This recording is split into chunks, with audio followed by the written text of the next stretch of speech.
Welcome back. In this video, we will discuss the workbook environment of Excel. So first of all, on the top of Excel, we have this quick access toolbar. From here, we can save, undo, and redo, and we can also customize this quick access toolbar. From here, we will click on this button, and we can customize it from here. If we want more options or less options in quick access bar, we can just click or unclick it from here. Next to it is the name of the worksheet, the workbook.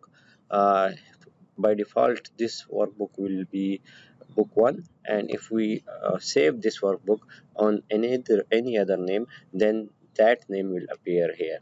Next to it is the maximize and minimize and close options, and from cross we can close, and here maximize, minimize, and from here, from this option, we can customize the ribbon display.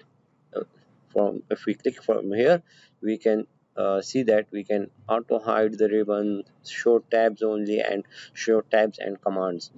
So from here we can customize this part. This is quick access bar. We have the tabs, or previously called menu bars. These are the tabs: home, insert, and page layout, and other are also as well, and these are the commands associated with each tab.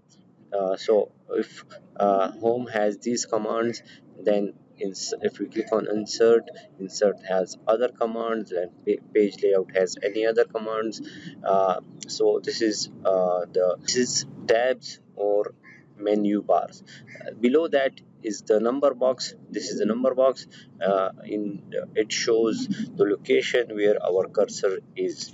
For example, here it says D4, so we can see that the D is the column and the 4 is the row. Next to it is the formula box.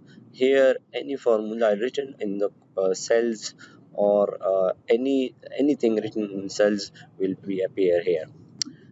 Below that is that ABC are the column headings, and these 1 2 3 are the row headings. So if we click on any one heading, the entire column will be selected. For example, we have click on N, so the entire column of N is selected. And from here we can do the same. If we click on any one, let's suppose we have clicked on 7, so the entire row number 7 is selected. We can also change the size of these columns and rows.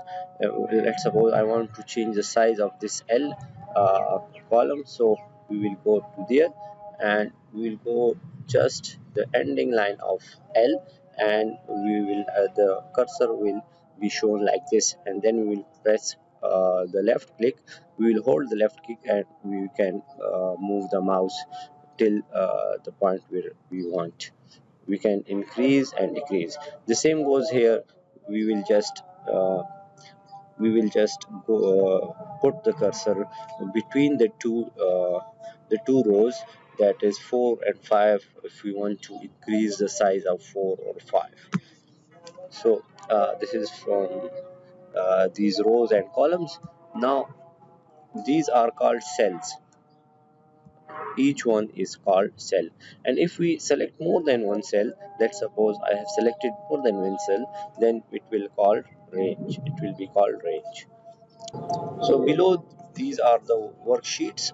In one workbook we can have many worksheets, and by default it will be one or three.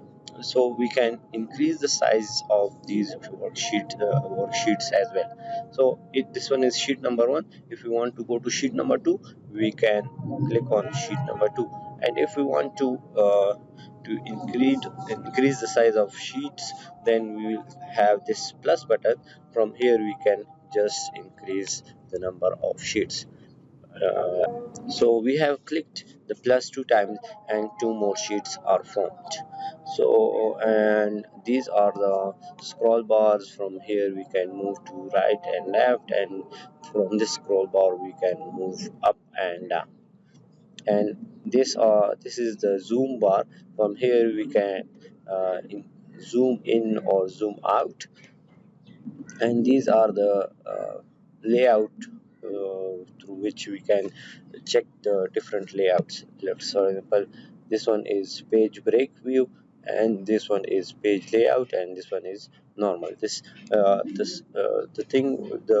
screen which we are seeing now is normal. If we want to change this, we will just click on another one, and we can click on page break.